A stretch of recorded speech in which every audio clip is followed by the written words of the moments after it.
and hello. This is Mark Delacroix, product lead for Lorelink, back for yet another planning session.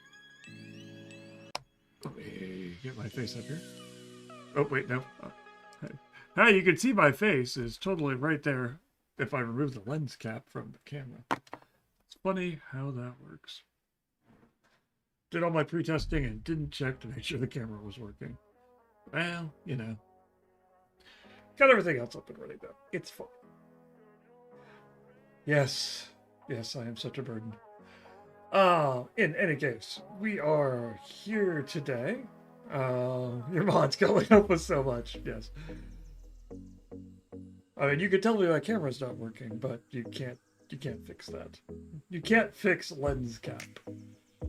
In any case, I am basically luckily live in an era of technology where I can immediately see the result, and I don't have to worry about the fact that, like, after doing the entire stream and then being like, oh no, my camera wasn't on.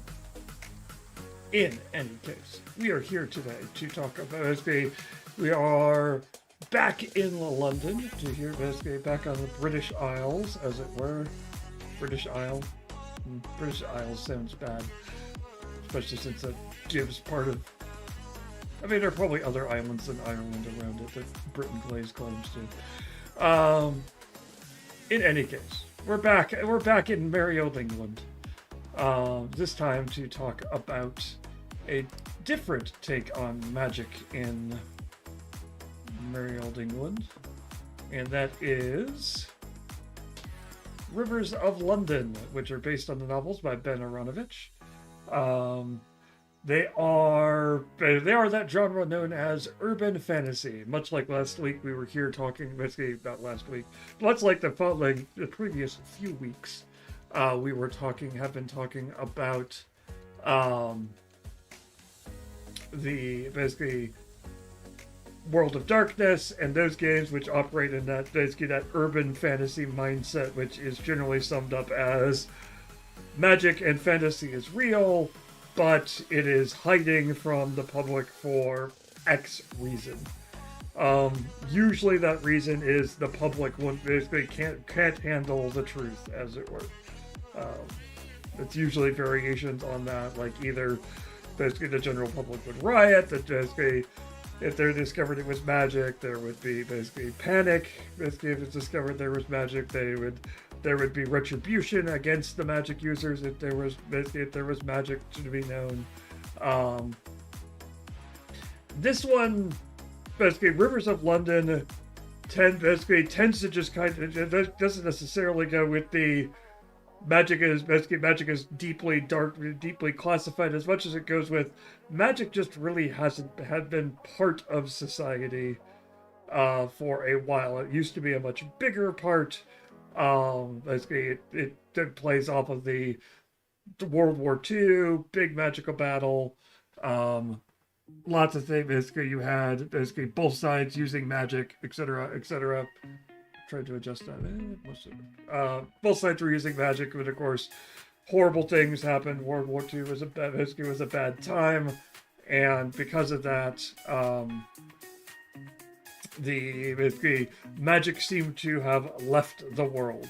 A good deal of the magic users seemed to have died, and magic itself seemed to ebb away, leaving like one magic user left, as it were, who dealt with the remaining magic, fairy, basically magical creatures and things like that, and was kind of part of the police force. Basically was a member of the police force, but wasn't really doing much because there wasn't much to do.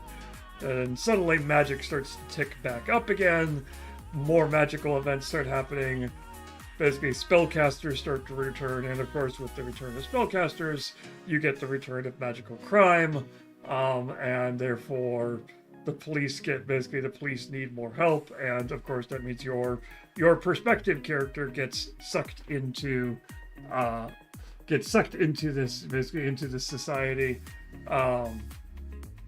and is forced to deal with learn about the magic and how it works, and basically is your guide essentially to figuring out, oh hey, how does this world work.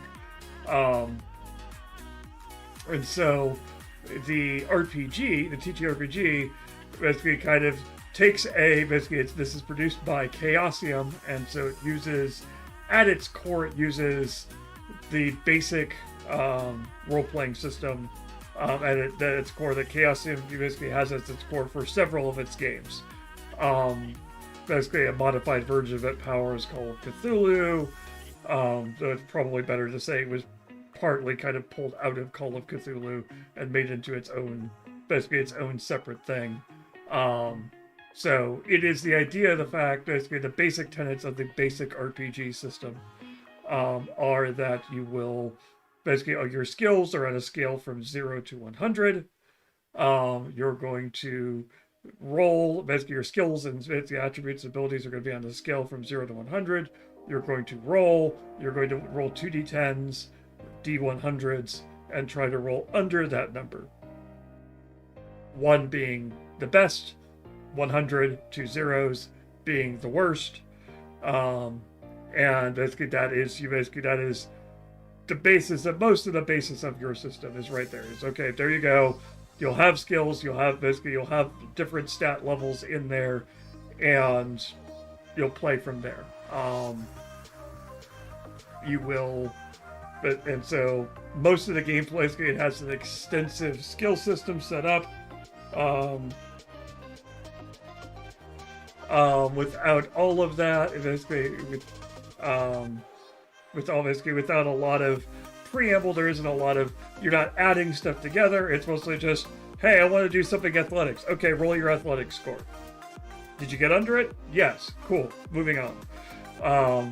Though they do tend to follow the normal rule of, hey, dice rolling, basically, because of the fact that it's a D100 system, that's a wide range of points, and so either they have to hand out a ton of points, or they have to basically make things more, make the rolls more difficult to occur. And so in the case of this system, 50 is considered average. So your average person has a 50-50 chance of succeeding on a particular roll in that, basically in a stat, or 50-50 chance of basically succeeding at a skill. That's not great odds. You're like, well, hey, but basically I'm average in this. I'm trained in it. Why is my odds so bad? This is the idea of the fact that, hey, the player shouldn't be the GM shouldn't be calling for a roll unless it is something which is difficult. Basically challenging might be a better word for it rather than difficult, because difficult actually gets used. And so it's challenging, so it's something that's pushing that person's skill. It is an athletic, basically running a mile for someone with a 50 in athletics, an average isn't a, you're not going to be able to do it at all. It's a, hey, you want to run the mile in a certain time limit. Okay, now it's challenging. Now you're rolling. Now you're asking for the players to see how well they can succeed. It's a really difficult thing. Like, hey, I need you to run a 4-minute mile, or basically not something that crazy, but like a 6-minute mile or something like that. Then you have what is known as a difficult roll, and they have to roll under half of their skill. So yes, basically these rolls are difficult. Basically, you've got a wide range. Basically, if you're rolling, your odds of succeeding aren't necessarily great, but the caveat is the fact that the GM should be forcing a lot of these rolls for these players. And I reminded myself that I should change the text color on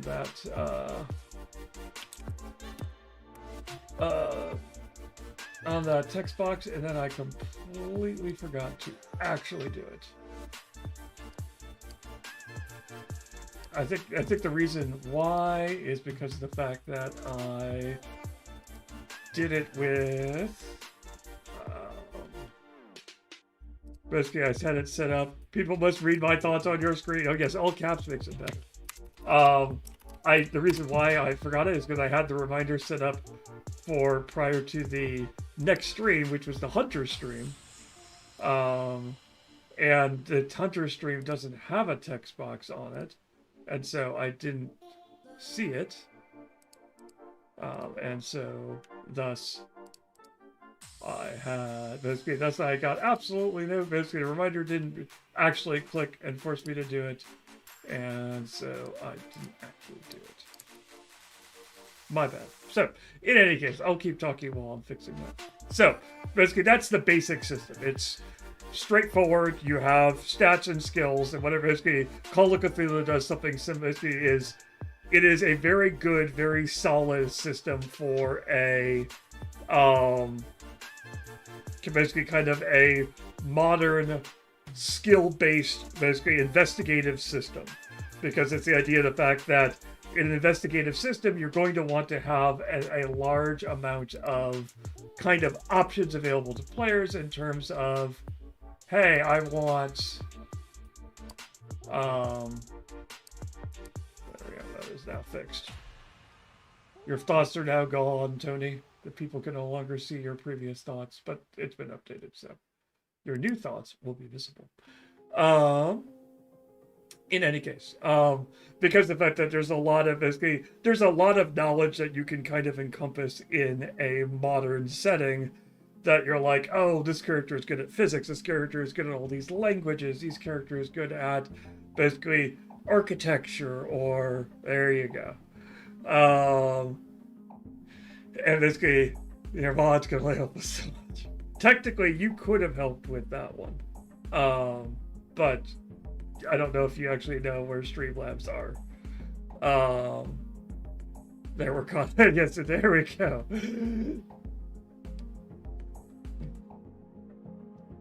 I just realized what you're doing. I'm slow. It's fine. In any case, so that's the idea of a system where you have a lot of skills which can be available, that basically you can call upon players and they can have. Basically, the basic role-playing system helps to encapsulate that, and that works well in investigative stories that you might be trying to tell, like Call of Cthulhu's type of stories, where you're poking around into dark corners of the 1920s and things like that, trying to find things, or in Rivers of London, poking around basically in the magical and mystical land of London, basically parts of London, or just dealing with normal crimes and things like that with magical means. However you want to tell your stories in Rivers of London. Though basically with everything, basically they usually bolt on some additional systems, and of course in Rivers of London being a series about magic returning to the world, it would be a really boring game if it didn't actually have magic. And so it does have a magic system inside of it. It is not as flexible as Mage. Basically, the Mage system we just talked about is very open-ended, very much, hey, whatever your players can come up with,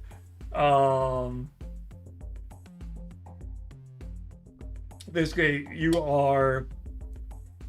you have to deal with. If your players want to set fire to ropes or convert ropes into water,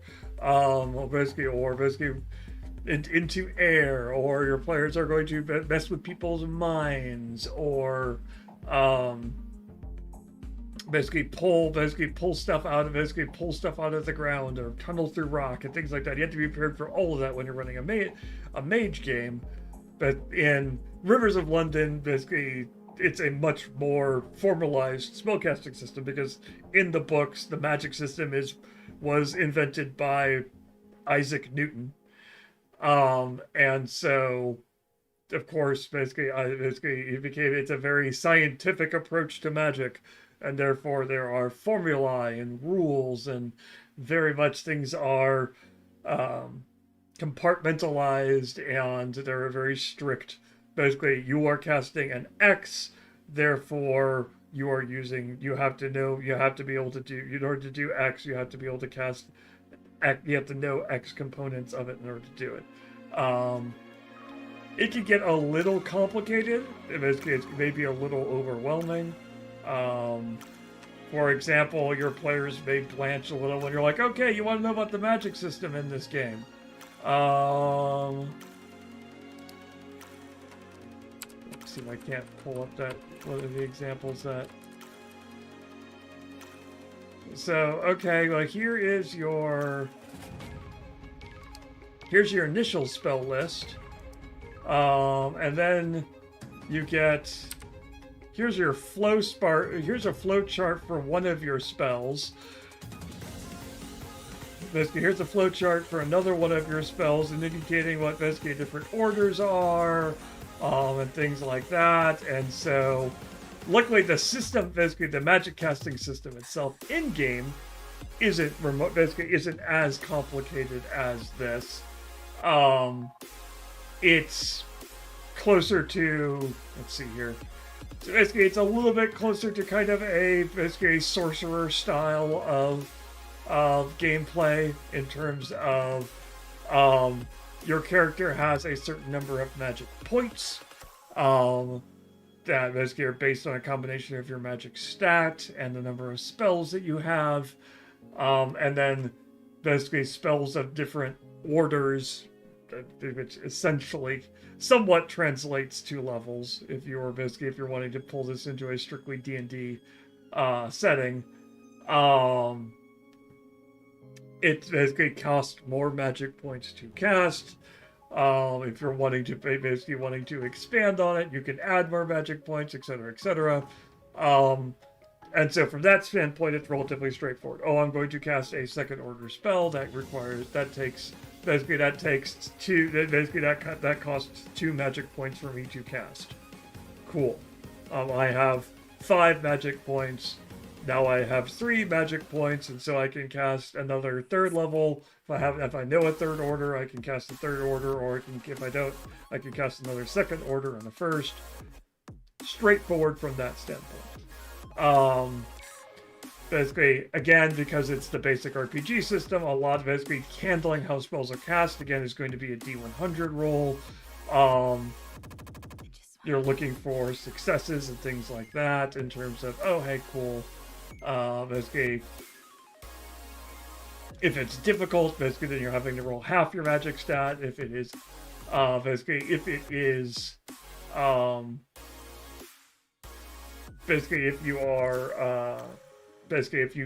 something that if it's a spell you have mastered, you can get bonuses to it.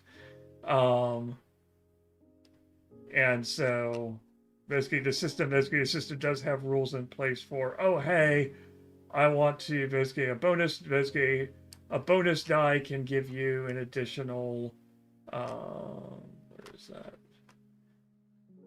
You get additional, essentially, bonus dice are, hey, I'm going to roll an additional, to use the test die that yields the best results, the lower results. So you're like, oh, I'm going to roll 3 dice, and I'm going to take the combination of the 3 dice that results in the, the better roll. And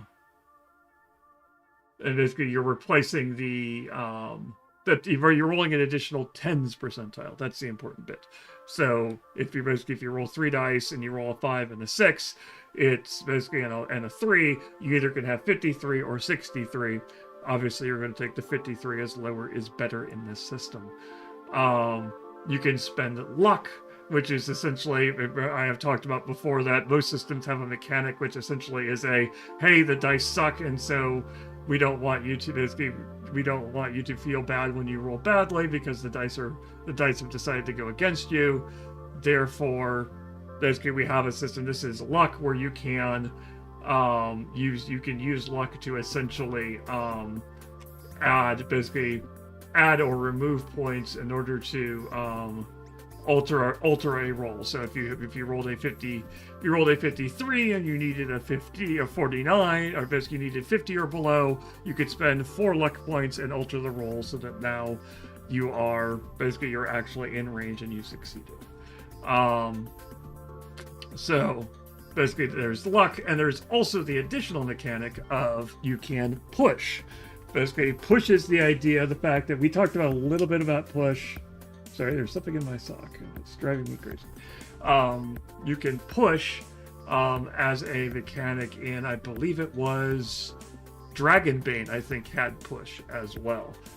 It's the idea of the fact that, much like in basically systems like D&D and Pathfinder, oh hey, rolling twice is great. And so both of those systems have mechanics where you can spend points, which are reward for role-playing well or something like that, to re-roll and take the better result.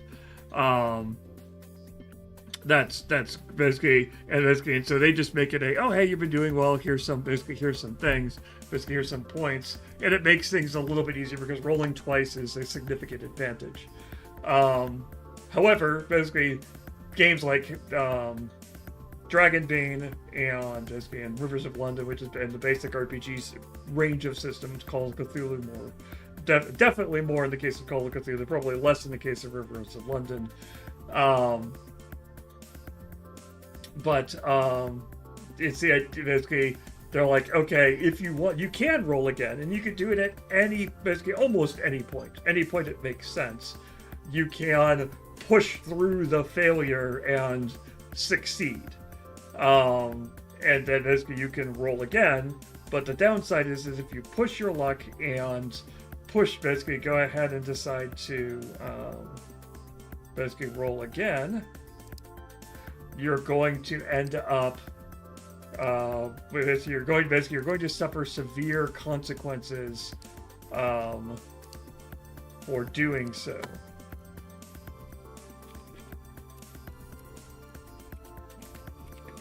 I'm just going to type this in here so we have something a little bit more interesting to look at than just all the campaigns. So it's the idea of the fact that, like, oh, I can push through this failure and still end up succeeding. It's the, I got stuck here trying to push or pull something, and then I break through and I succeed. But the game's like, okay, cool, you can do that, but here's your flip side. Your flip side is the fact that your consequences for failure have now dramatically increased. Either you're trying to do this quickly, and now basically you succeed, but it takes you much longer to succeed. So you're more likely to basically get caught. Basically your time is going to run out. Basically, if you're trying to be quiet, trying to do something quietly, you're more likely to be noisy. If you're pushing yourself athletically, maybe you sprain something. I'm gonna turn this down just slightly. Basically, maybe you sprain something when you're basically you're doing it, basically, and so you succeed, but at a cost. Basically with the magic system, pushing a roll can lead you into basically essentially, which is it's something that is in the book. The idea of the fact that using magic or overusing magic starts to eat away at the spellcaster's brain, like literally just starts to basically degrade the spellcaster's brain. And so pushing yourself beyond your limits, and you can do it at any point, will start to do basically you're starting to take damage to your brain itself, and that has, well, lasting consequences. But it also means the fact that point system that we talked about earlier, where you're like, okay, you have 5 points and you've blown through all of them, and then the bad guy is in front of you and he's threatening to threatening to detonate a city block if he doesn't get his way, or release the ghosts into the London, or basically whatever evil dastardly thing is going to happen that your character feels the need to basically make a sacrifice for. You can cast at 0 points, but you will immediately risk essentially having to make a save against brain degradation. But it's hyperthalamus. Oh gosh, I'm gonna see if I can't get the exact term. Hyperthaumaturgical degradation, otherwise known as HTD. whenever you cast a spell, basically whenever you cast a spell and you either push the spell, you're casting it at 0, or you fumbled a spell, meaning you rolled 100 on the spell casting, you then immediately have to make a power roll, which is essentially willpower. You make a willpower check, and if you have pushed too hard, basically if you fail that roll, basically you're going to take a wound. If you succeed, you just take a little bit of damage. If you critically succeed, yeah, you're fine. You got away with it this time. But unless you get that 1 in 100 chance, you're taking some damage, and all your magic points are immediately zeroed out. Meaning the fact that if it was just the fact that you pushed through it to try to make a roll more powerful or more successful, basically if you failed the push roll. Basically if you succeeded at the push roll, you're fine. But if you failed at a push roll, if you're like, I'm going to cast a spell, I failed, I'm going to push to try to succeed anyway, and then you fail again, you then have to make the HTD roll, which then will result in your points going completely away and you taking damage. Which, if you fail that, basically, like, if you succeed, you're just taking some damage and all your magic points go away. If you fail at that roll, you're taking mortal wounds. If you critically fail at that roll, you're pretty much dead. It's essentially it's a fatal blow. You have to spend luck. You have to have luck points in order to basically reduce the damage to just mortal, and basically attempt to survive through the situation. So it's an interesting system in terms of basically I like the fact that it plays a lot off of the book system, where the book has this character come in who's a experimenter. He has a science background, but not a magic background, and so he comes into this world of basically science, which has essentially been solidified into basically it has become closer rote than actually scientific. Scientific investigation kind of got stopped when they lost everyone, and the wars happened, and then they kind of lost everyone, and so magic was magic. You said this thing, and you did these things, and these things happened. And he comes in with a much more modern scientific bent and is like, oh, okay, this effect looks like we're doing this, so that would mean I should be able to do, basically if I push it and I do this instead, or if I combine these things, or I do these things, I should be able to get this type of result.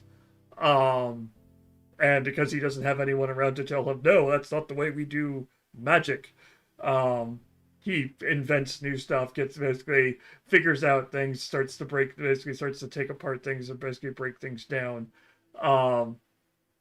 And the magic system in the game kind of basically that chart that I was showing you with, okay, here's Impello, and here's all of the various different variations on what that spell does, because it's the idea of the fact that your characters basically are coming into this world and being like, oh, hey, what if I take the spell that creates water and I combine it with the ability to push things? Oh, I mean, that gets me a water bomb. Oh, okay, cool. I can throw essentially like water balloons at people.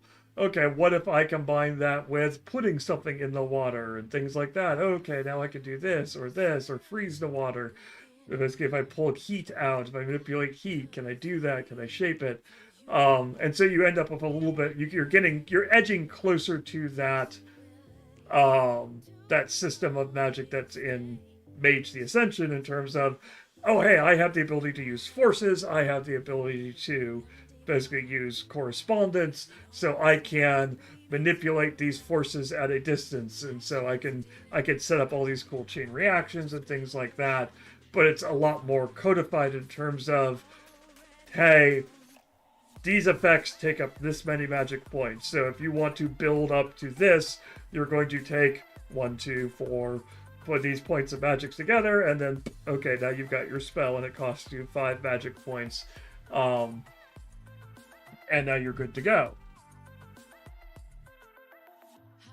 makes it a little bit easier on the GM because basically you have the list you've given to the players in terms of this is how magic works. Here's what the players can do, while still giving them some freedom to be like, oh, okay, hey, if I take this effect and I combine it with this, or if I do this, can I get this? Basically, can I get this? It's got a little bit of freedom, and you're like, oh, okay, that sounds like it is similar to this other effect we already have rules for, so you can fudge it slightly, and be like, oh, okay, cool. It's going to cost you 4 points to do that, 3 points to do that, etc., etc. And it is easier for your players to grasp what they can do when you spell it out. Like with Pathfinder and D&D, you kind of have that same reaction to a first-time player. Basically, if you show a first-time player the spell list for Pathfinder or the spell list for D&D, like all 9 levels of spells, and plop it in front of them, they're going to be like, so I'm going to play a fighter, okay? Because they're like, there are so many options and so many spells that do so many different things, but you're going to basically, you take some time with that player, you walk them through, you give them some suggestions, they're going to be like, oh, okay, the magic system itself isn't that bad, I just say I'm casting Fireball, and then I read the directions underneath that for what Fireball is. Okay, it takes up this much space, it goes this far, and I roll these dice, and they make this save, and we're done. Oh, okay, that's straightforward and clear, as opposed to, I want to basically, using my ability to basically with forces, I should be able to basically control heat in the areas, which means if I create a bunch of heat over here, there has to be a corresponding loss of heat in this other area, right? So if I'm slowing the molecules over here, that means that I'm lessening the amount of energy in the area, and I'm causing this kind of situation, and basically your GM's just going, oh gosh, let me break up my physics textbooks and we'll work through how this actually works, and then we'll make a roll, and actually see if whatever happens, assuming I can figure out which spheres you're actually using, basically after we get through all of that. And it encourages players to your players like, oh cool, I know I can do. I've got this list. I've got Fireball. I know how I can do things with Fireball. I can be creative with Fireball because I can understand what Fireball is and what it does, and I'm not being handed that blank slate of, hey, basically do whatever you want. Just make sure that it's involving fire or water. Okay, that's a lot. Do you have any guidelines? Fire or water? And then basically you usually will end up being like, oh, okay, well think of it in D&D terms, like you could do this or this, and they're like, oh, okay. So that's basically the magic system kind of breaks down that way. And so I like the idea of being able to basically being able to give a little bit of flexibility while at the same time having a fairly solid base system underneath it that everyone can fall back on and be like, oh, okay. Basically, and even in the book, they're also like, hey, this is a simplified version of the actual thing because, hey, Wolf Mom, by necessity, the system presented in here abstract most of the complexity to smooth out the playing experience. And so even they're like, hey, so we've added a bunch of details because the book had a bunch of details, but we're going to reduce that somewhat by basically simplifying specifying exactly what all of the basically here's all your modifiers and things like that which are working, and so this is what this modifier will do, this is what this modifier will do. We've broken it down, it's a system, and you basically, as the GM, you always have that ability to be like, hey, I've decided to do my own thing. I want, basically, my players to come up with a cool suggestion, so I'm going to create something different basically, and I'm going to use this as a guide to figure out, okay, this feels like it is a first order effect, so it's only going to cost 1 magic point to do. This feels more complicated. This feels like a 5th order effect, so it's going to cost a lot more. It gives you guidelines without locking you in a box.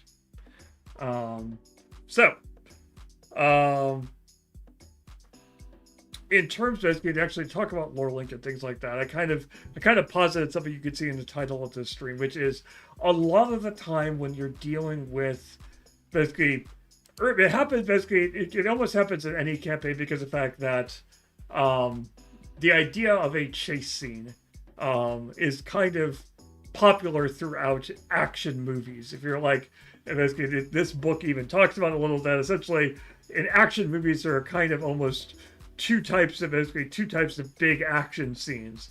Either it's the fight scene where your foes all gather in one space and are attacking each other, or there's the chase scene where you're chasing after basically big dramatic, character A is going from point A to point B and character 2 is trying to stop them or chase them or pursue them, and while combat is usually really well represented in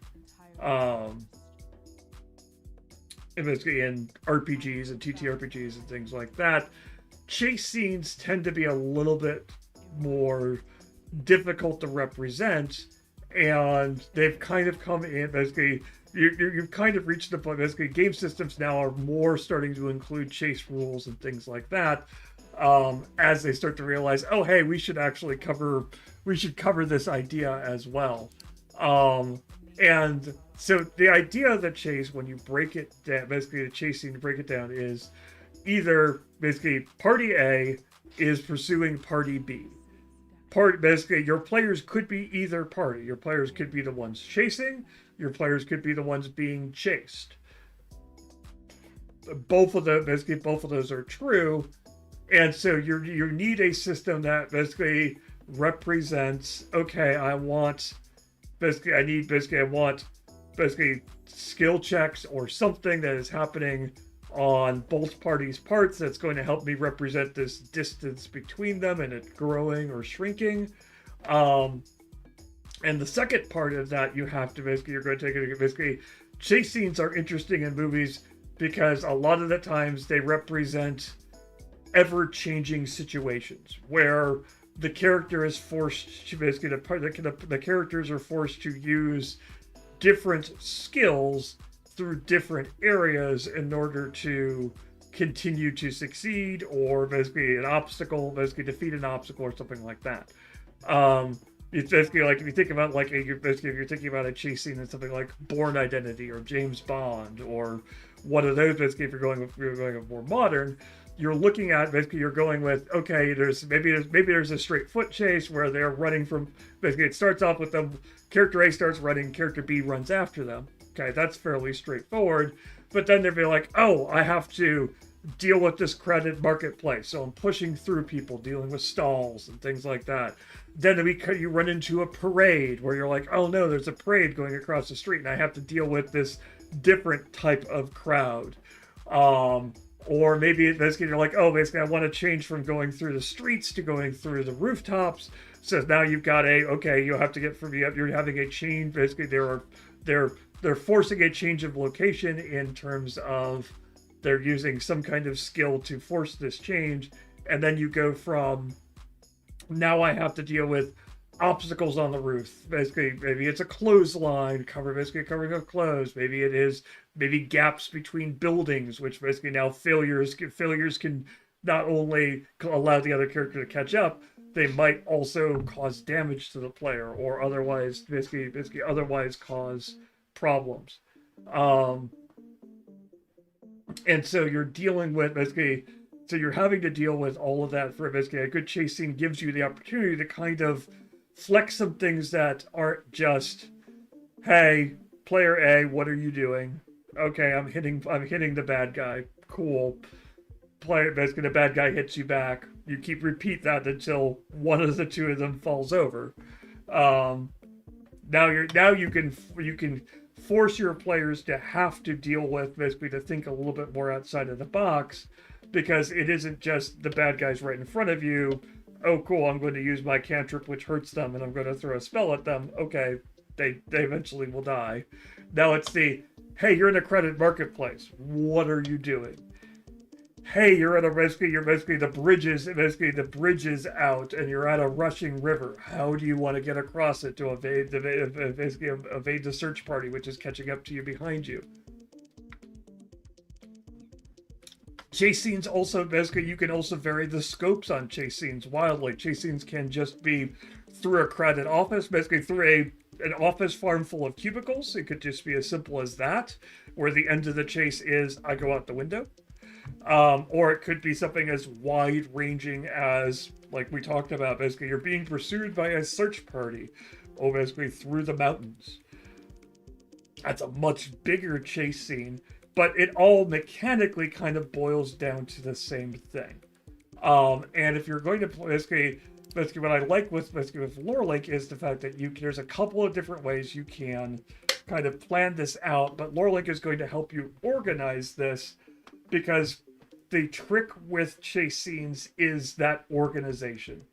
It's the idea of the fact that you have, basically, chase scenes are a series of events that you want linked to each other. So basically, I could do this as one of two ways. Basically, I'm going to kind of show. Basically, I can either mark this off as its own shape, basically its own location by itself. I could be like, here's the chase. And I can call that, and then I can start building locations underneath that chase all the locations I want to be involved in that chase. Like it's a chase through a city, so basically we'll do a crowded street. We'll add a parade. We're in London, so basically we'll add, basically like,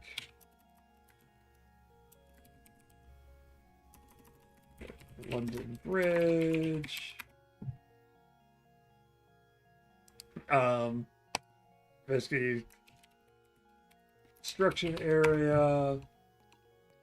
You've got all of these different kind of areas that you can kind of just start throwing. And you can start off this way by just being like, okay, I've got some ideas for what type of things I want to throw in front of them. With basically Rivers of London basically talks about when they're talking about chase scenes, they're like, okay, you don't have to necessarily limit yourself to okay, you're thinking in a straight line. Remember, you're in a modern city. Chases in modern cities could involve an underground station. It could be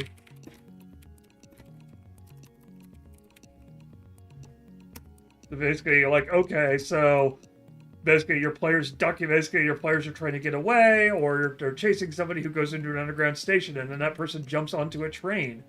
How are you dealing with you want your players to be able to deal with that and add that in, and so you're thinking in terms of, oh, okay, how does all of this stack up?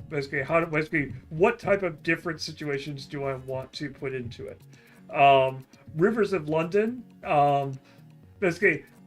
like, it's interesting because I was doing research for this. I was looking at Rivers of London, Pathfinder, and things like that. All of them have different, D&D tends to call this as, I want to say this is extended skill checks in D&D. There used to be a term for it, and I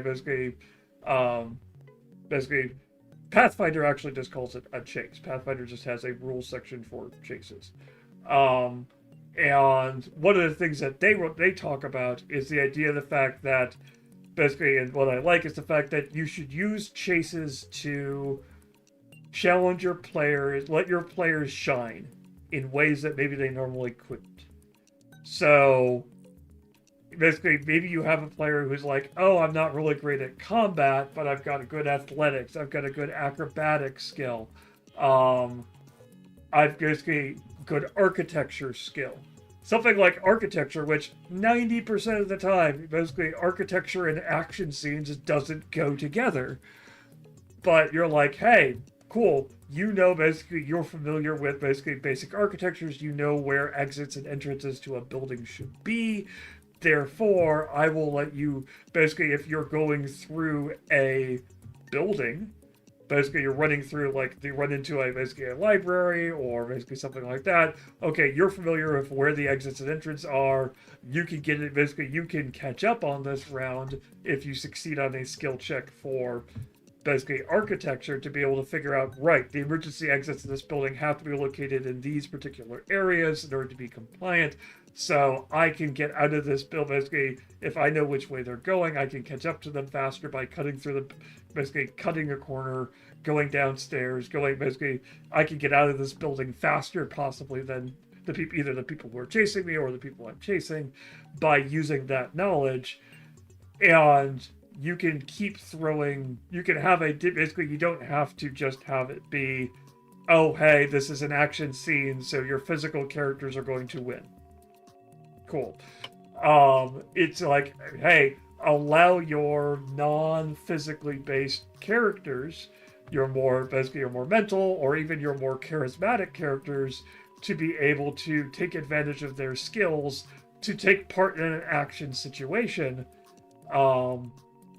That can get basically, and so include that basically, again, it's that idea of the fact that basically when we talked, I think it was Wild Sea had it, and a couple other systems have this tracking system of making sure all your players are getting involved in the scenarios that you're presenting to them.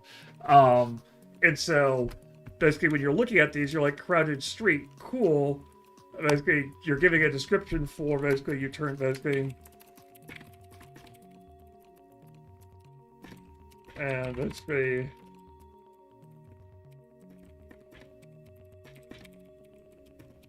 basically start with the river. It seems a bus just let out. Basically.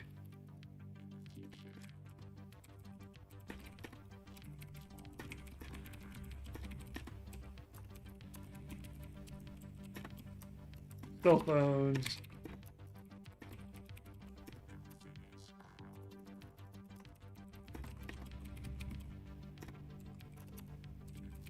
Against this game. Cool. Basically, so a quick description, a quick setup, cool. Then in your description, go through here and you can throw in some quick, basically some quick skill challenges. Like, okay, hey, basically, sure, basically if your players want to brute force your way through, they can use just straight athletics or something like that. I'm trying to bring up a character sheet so I know. Ugh, there we go. Basically, so you could just use basically,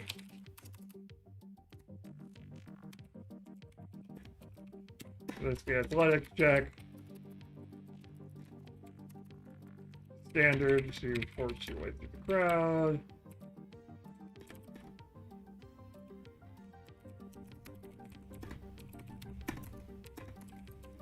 Basically, in this case, you may want to make that more hard just to force, be like, hey, in this case, I'm looking for you to use basically to try skills outside of that. Basically, social check standard to,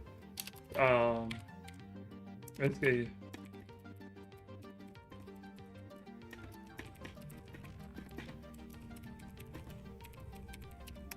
and you could be basically in your descriptions of these, you can be basically as loose or as strict as you want, like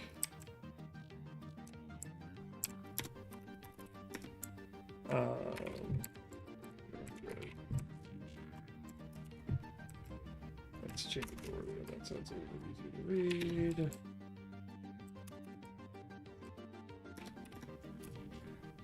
But basically, I want them to give me the more detailed idea. Like they hold up their badge and they shout, "Police, move!" Okay, that's going to be doing that. They shout, "Hey, free!" They're offering free fish and chips at this shop if you go now. Okay, that's good. It could be a different type of social check. Basically, or basically impersonating a tour guide and basically yelling at people to get back onto the bus, etc., etc. Basically, you can take whatever those is and be like, okay, all those kind of fall under my social check. So I'm going to use that instead. And you can use that as advantage, basically, to be like, okay, here are ways you can get past this obstacle. Here are ways, basically, you can get that success in order to catch up to whatever you're chasing. If you're using the Rivers of London, they use they're keeping chases relatively quick, so they're going with 2 successes. Basically, before you get 2 failures, will enable you to catch up with or basically evade either catch up with whoever you're chasing or evade whoever you're evading, being chased by. And then then you can interact then you can deal with it there. The Pathfinder system basically tends to be like, okay, you plan out a series of essentially events or locations, and once you reach the end of it, you're like, okay, cool. You've succeeded, you get away, you've reached a point where you can escape into a crowd, you can jump into a river, or you've caught up to whoever it is that you were chasing.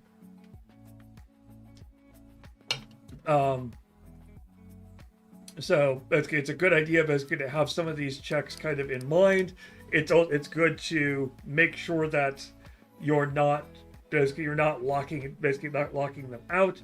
It's also good to realize the fact that so what you can deal with is, so now we've got this location where we will do this over for all the different ones.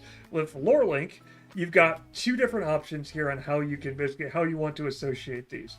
If you want your chase to be 100% linear, you can just make everything a child of the previous one. And be like, okay, this is a chase. The chase parent is the crowded street parent is Chase. Then you can go to the next one. I need to go back up to Chase.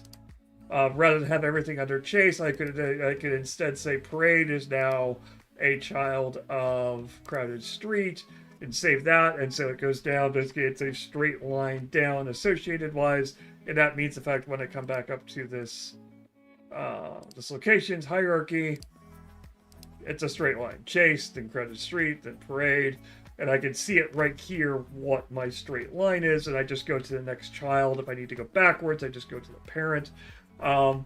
It's not the basically like it from a visual standpoint, maybe it's a little bit easier. The nice thing about that, basically, and what I would definitely do is I like this idea of having the chase itself be a parent, is that basically I'm going to take advantage of the fact that this child description gets displayed on all children. And so I can use this to store notes about the chase as a whole. In turn that I want something to be displayed on other chases. So if there's an overriding modifier for the chase, like it's raining, so I want that weather effect to be noted in all of the chase scenes.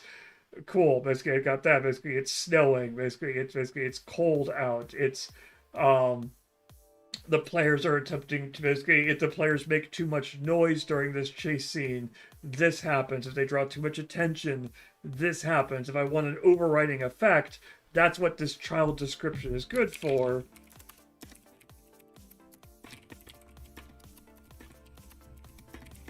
Much attention.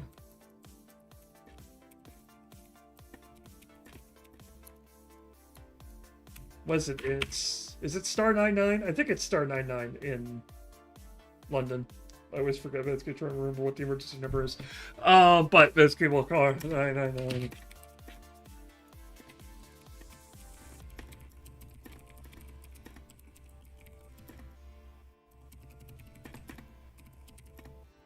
999. Okay.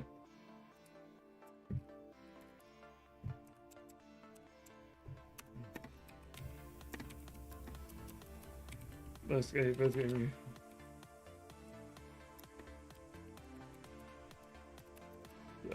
Disturbance.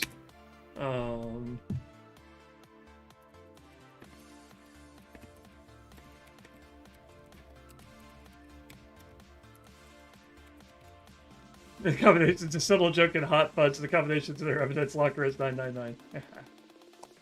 Hot Fuzz was definitely one of those movies. So like I'd heard about it, and I'm like, it's okay. I don't know if it's the type of movie I'd enjoy. Then I ended up sitting down and watching it at one point. I'm like, oh, okay. Now I see why people really like this movie. It would probably actually be basically. I'm not certain if it's in here. Basically, I'm certain that Ben has probably recommended it. Basically, maybe in the recommendations for this book, that basically watching Hot Fuzz would be a great preparation for getting in the mood for running a Rivers of London game. Top 10, maybe top 3. Nice. And so when you're dealing with that, basically the idea of the chase scene in here, you can have these notes at basically up at the top. And basically, you can have that as as a place to keep track of these things, so you don't have to. So, example, if I now go to basically back to that crowded street, I've got that note basically talking about the chase here. And if something happens where I want to record it that they've caused something to happen, which is for the greater good. Basically something has happened that is basically that I want to make a note of it for overall, I could do that here. If I was basically, and if I did it with all of them, like the parade and things like that, I could use this section to basically make a quick note and add it in, so I don't have to keep referring back to the previous scene in order to make sure. One way to do it. The other way to do it is basically just using associated locations to essentially create a map of this area, because associated locations is how we essentially do maps. You could act basically, for that matter, one of the great things about doing a modern campaign is basically we have a lot of great resources out there as ways to get up to date maps of locations, basically with relatively little work. And so if you're like, hey, I want to base this chase scene around the London Eye, what's around the London Eye? Oh, okay. Go check your favorite map program, Google Maps probably. Pull that up and be like, okay, here's a screenshot of it, and I'm going to use the basically if I'm at a level which is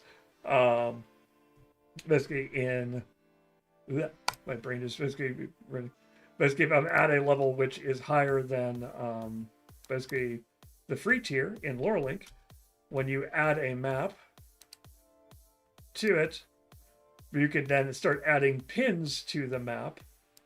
You can add hotspots to it, and those hotspots could fill in. And so you could maybe like, okay, here's the street, here's the situation, and I'm going to cover this map with the different types of basically pins over what they go this way, they're encountering this, they go this way, they're encountering this. And I'm not forcing the chase as much as I am observing the chase. I've gotten ideas, and I put them up here. And so now I can be like, okay, if they go this way, they'll encounter this particular obstacle. If they go this way, they'll encounter this type of obstacle. What's in this area? Okay, that's the train station. That's where here's where the underground station is. And I can mark multiple underground entrances so that I can basically be like, oh, okay, yeah, there's an underground entrance here. There's an underground entrance here. So even if they go off a different path, basically I've still got it on my map and be like, yeah, there's an underground in the area. They hit the underground, and I've already got that linked up. Be like, oh, okay, cool. I could just click on that, and it takes me to that underground area on the map. But basically, these associated locations, which you don't have to be at one of the paid tiers in order to use. You could still kind of create that same branching map, only without the nice visual assistance to link together areas and create branching paths and things like that. Now, as a warning, if you create branching paths, you are always opening yourselves up to that greatest of all GM nightmares. And that is the idea of the fact that you could end up in a situation where your party goes, great, you cover that way, we'll cover this way. We'll see which way he went and cover, and your party splits. And the danger, basically, normally, okay, the party splitting is its own headache and things like that. You're managing it. In a chase scene, it's not as bad because you're generally dealing with things like an initiative, like a combat situation. So you're going, you, that basically player A, then player B, then player C, then player D, then the bad guys. Basically, then player A, then player B, then player C, then player D, then the NPCs. And you're mostly kind of going in a circle. And so you're keeping everyone involved. The bigger problem you have to worry about is when you set up your map in here, when I split the map, I need to make sure that basically when I go back through it, that I realize that my players could split. And if my players split, I have to deal with the fact that my really super strong characters could go left, and my mentally brilliant characters could go right. And if I set up the mentally challenging obstacles on the left and the strength only obstacles on the right, they're both going to slam into that and stop. Or they're just basically one side or another is going to encounter an obstacle they can't get past. And if you don't have basically other party members there to help get past stuff and things like that can deal with that better, and you haven't taken into account you have alternate solutions for your chase scene, you're going to run into frustration, you're going to run into kind of things breaking down. So it's always you're like, oh, we have to backtrack it and go after it. And so now you're dealing with now this basically I may make this chase scene too hard. So be careful whenever you branch a chase, that you're aware of the fact that, hey, I don't want to set up a situation where my players could potentially get locked out. I'm going to either reduce the difficulty on these things so that okay, it's not a hard check, it's a regular check to get past this section. So it's more likely that my players will get past it after 1 or 2 attempts. They may take multiple attempts, but they'll still get past it, as opposed to being like, hey, this is a difficult challenge, so have your already low skill, and now you're sitting here rolling dice until you finally get it. Or include alternate solutions that your players can be clever about and realize the opportunity and get around. Of course, all of this kind of always is my mantra: reward your players' creativity. Even if you have 2 challenges, you have 2 things which are set. You're like, okay, here are the 2 things I think they can do. But I think it's athletics or social. Excuse me. If they come up with a reason why stealth will work here, or drive, or navigate, or something like that, or they pull something out, realize that again, the point of GMing isn't to win. The point of this is like, you have given them this chase scene because you want them to have some challenges and then succeed. Or you want or you're rating it so okay, the bad guy gets away, it's this branch of my plot. If they catch them, it's this branch of my plot, and I don't particularly care which way it goes. Still allow them, don't shut them down and be like, oh no, that wasn't one of something I thought of, therefore I'm shutting it down. Oh, okay, cool, that was a cool idea. I will let you try.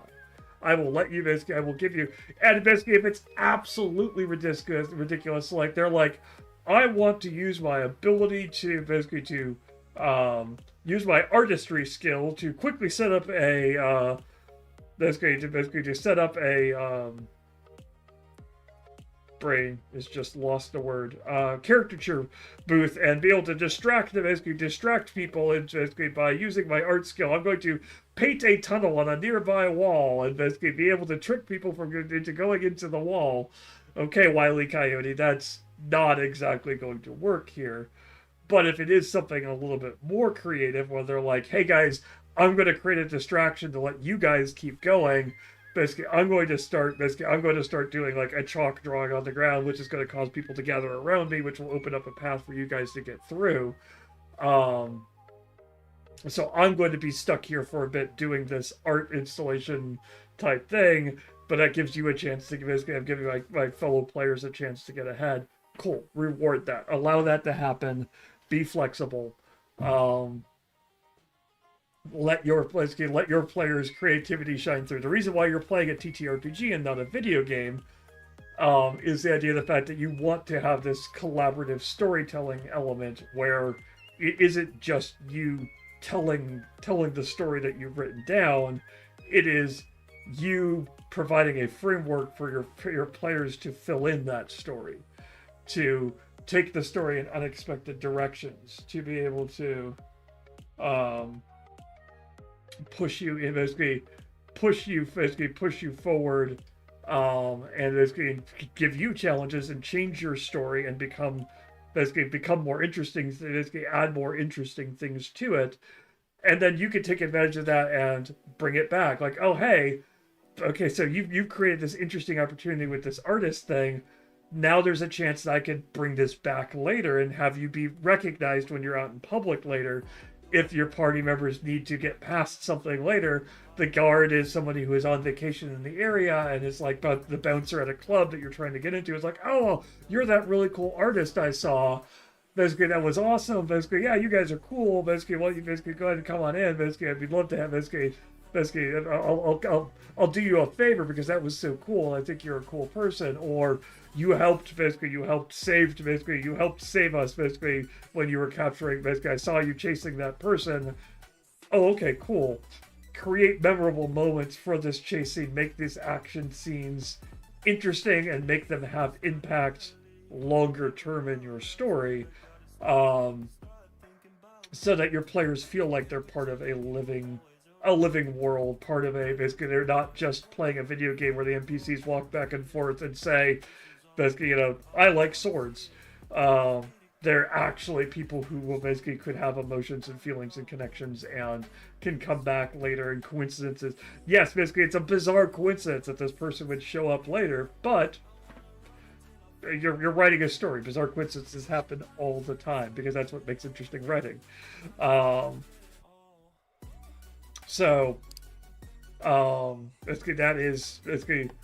Basically that's how I would handle all of this. Basically a chase sequence basically as a set of locations, I think is basically, you can always add other things in here, like you can always associate game objects to these locations. You can also basically, in terms of basically when you're building out the description or things like that, the other way you can link things together is like the players down the street.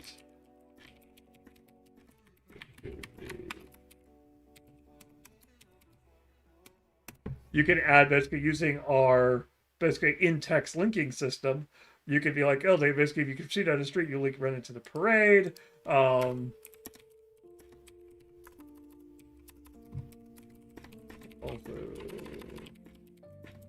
and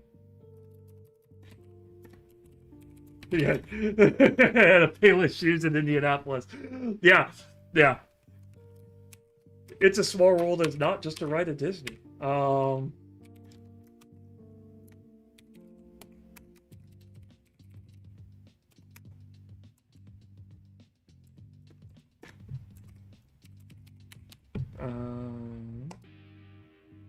And so you can use this basically in text system if you'd rather have it be a little bit more descriptive, a little bit more basically, I want to look at a list of options. I want to see why basically how these areas relate to each other, and basically build a little bit more description about them.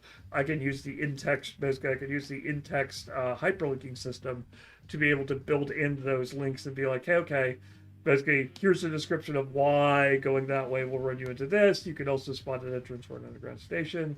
Cool. Basically I've got that information there, and I've got the text associated with it. If I want to, I can add notes, basically. And basically using notes and things like that allows me to keep track of, basically, if the players lose track of somebody in an area, if they choose to come back later for clues to investigate or something like that, like, oh, we lost them around here, let's go back and check the CCTV camera footage for this area. Basically, you're dealing a modern campaign, especially in London. Basically, in your police access, basically be like, oh, we're pulling the footage from this. Okay, we can track which way they went. We can check this. We can see what happened, and we can use that. Footage, keeping track of what successes they got, where the chase took place.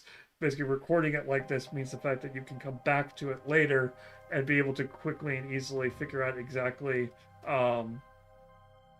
basically, where things happened, where things went wrong. And be able to reference those later in other events or other acts, other activities. So if you come into events, you can start chases out of events just by associating them. Basically, I can.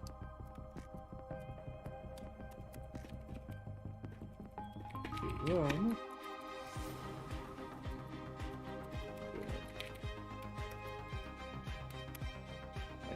That way, I can link it directly as a location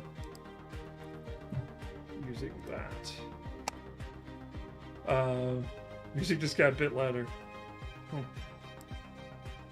Drop it a little bit. There we go. Okay. So, and basically, the last part of all this is the fact that, basically, because it's associated with a session, I can use the sessions object to go ahead and associate all the, basically, either just the chase itself, or I can associate all the parts of the chase, which I expect to happen. And especially if I have branching paths or things like that, I can use the checkmark system of completed to be like, okay, this is the route they ended up taking. The construction area, the parade. And then when I look back on the session, I can be like, oh, right. When they went through the chase sequence, they went through the construction area, they went through the parade. Okay, now I have a record of that. The players can have a record of, basically, of that if I share that session with them using player sharing, available up to paid tier. And I can keep track of all of those. Basically, I can keep track of all those things and have them as an easy reference for, okay, what exactly happened during this session. So I'm not going through notes and being like, which path did they take? Okay, this way. Again, basically going back to that, you're wanting to bring in coincidences and things like that. Simple reminders of, oh, they went through a construction area. So that gives me construction worker NPCs to, basically, to help with. Oh, they went through the parade. Okay, that gives me people working the parade as NPCs I could work with and bring in later, etc., etc. Again, basically, all of this is, basically, it isn't about weighing yourself down with a bunch of note taking and things like that. It's about quickly taking notes that you can come back to later and review to just give yourself a little bit more to deal with, basically to bring some more interesting ideas into the universe, or bring back reoccurring stuff, because it's like your reoccurring things are what make the character, again, like I talked about, make the world feel a little bit more lived in, make the world feels like, basically, you can end up with an NPC who becomes a reoccurring character, just because of the fact that the more that NPC shows up in a story, the more you start to build a personality around them, the more the players start to associate that and build relationships with that character, and it becomes much more interesting and much more dynamic for them to work with. and gives them basically role-playing opportunities to work off of, so that they may want to be like, oh hey, let's go back and talk to this NPC we talked to before, because hey, we've talked to them before, and basically we have a relationship with them. And it gives you a chance to, you're not having to create a brand new NPC on the fly. You've got something already built in, which the players have a built-in relationship with, that they can trust or distrust, or however, that you can use to guide them or steer them and continue the story with. Well, basically all of that to say, basically that is basically essentially Rivers of London's, and basically talking about chases and how I basically implement chases in LoreLink. Again, basically, I talked a couple times about free tiers and paid tiers. Let me clarify that slightly. LoreLink is a campaign management tool system, as you can see here. I haven't really, basically, I feel a little guilty because I haven't been doing my job and talking about, oh hey, by the way, this is LoreLink. It's our campaign management tool system. But it is a campaign management tool system, and it is available for free right now. You go to basically, if you go to our website, you can basically if you go to our Get Started page on our website. That's www.lorelink, not www, https://lorelink.com/get-started. Will take you to the basically take you to a place where you can sign up for LoreLink today, and be able to basically start creating campaigns for whatever game system you want to play in, whether it be Rivers of London, Pathfinder, D&D, Calls of Cthulhu.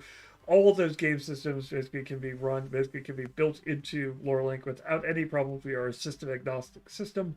It's why we run these various streams to show people various different games and things like that we would use. Basically, we can use LoreLink for. And so, basically, LoreLink is available for free. We've got, there we go, there's the link. We can't get the command working, so we've got this here. But basically, also on that very page is also our newsletter sign up if you want to know more information about LoreLink, about more streams we're running, because we run these streams basically as I talked about earlier. We ran basically kind of spent a bunch of time in the world of darkness the last couple of weeks. So if you want to be able to, the bot doesn't like me. There's a bunch of streams that we ran across the previous weeks where we planned out a Mage the Ascension 20th Anniversary Edition, the Victorian Age, basically adventure. And we played it. And then we played the spectacularly silly, basically action RPG game, Hunter the Reckoning, for the GameCube. If you want to basically all of those streams are things that we have streamed on this channel. So if you want to know about more stuff that we're streaming, or about future development things, like other features we may be adding to LoreLink, and put basically other cool development stuff, like basically like when are we opening up paid tiers? When are we adding additional data systems and things like that? All of that fun stuff basically is available in the newsletter, or you can also find out about it on our social media, which is on Blue Sky. Look for lorelink.com on Blue Sky. We are available. Basically, we are on there. Yep, there we go. Our past newsletters are available there. Basically, all but the previous month are available there. We're always lagging 1 month behind on the website. So if you want the latest and greatest news, you have to sign up for the newsletter. We want to communicate with you. And so we want to make sure our newsletter people who have signed up for it basically get first crack at any cool, interesting stuff that we talk about in the newsletter. And then we update them on the website. There's our Blue Sky link. Awesome. Hey, the bot's working. So basically, we've got Blue Sky. Basically, that's where we do all of our social media stuff, talking about cool things we've run, cool systems we run into. Like, for example, Rivers of London wasn't a game I was particularly looking for, but picked up at Origins 2023, I want to say. Because I wandered through and I went, oh wow, I really like those books, and so I stopped and picked up a copy at Origins 2023. And so that's where we talk about cool things that we found, cool deals that we find on other RPG systems, whether it be Humble Bundle or Drive-Thru RPG or Bundle of Holding. Any of those sites are like, oh, hey, here's some cool TTRPG stuff. We tend to put that on there. Cool, so basically how to support cool designers and artists in the TTRPG space. All those go through our social media account run by our great communication manager, Tony. So basically make him feel happy. Basically follow on that account, communicate with him, respond, basically provide engagement, engage the algorithm as it were. And of course, speaking of the algorithm, if you want to help our algorithms here for when we're streaming, you can follow us here on Twitch, and that helps the algorithm be like, oh, these people are popular. We should recommend them to more to other people. If you want to be like, hey, basically, I think these people are doing really cool things, and I want to throw them a quick tip. Basically, not the don't eat lead paint kid type of tip. You can basically subscribe to our channel right here on Twitch. If you have Amazon Gaming, you have a free Twitch subscription that you can link to this account. And so you can take money from Jeff Bezos' yacht fund and give it to us. Or the only type of yachts we will ever purchase are in-game yachts. DLC only. We will never use your money to purchase an actual yacht. I promise that Jeff Bezos will not make for you. And basically if you're looking to check some of our previous streams out, you could check those out on our YouTube channel, where this is also streaming as well. I realize I haven't been paying as much attention to the YouTube, so I'm sorry if you have been commenting over there and I've missed it. But in any case, those are yachts and horse armor.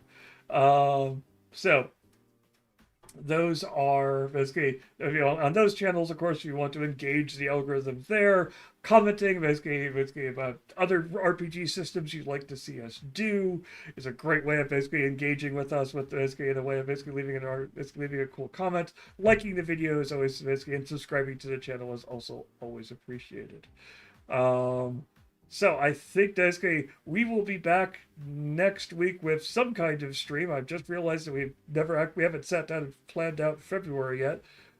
So it'll be a surprise. So you'll have to check our social media to discover what our next stream is, or follow us here. But we will be back here next Tuesday at 5 p.m.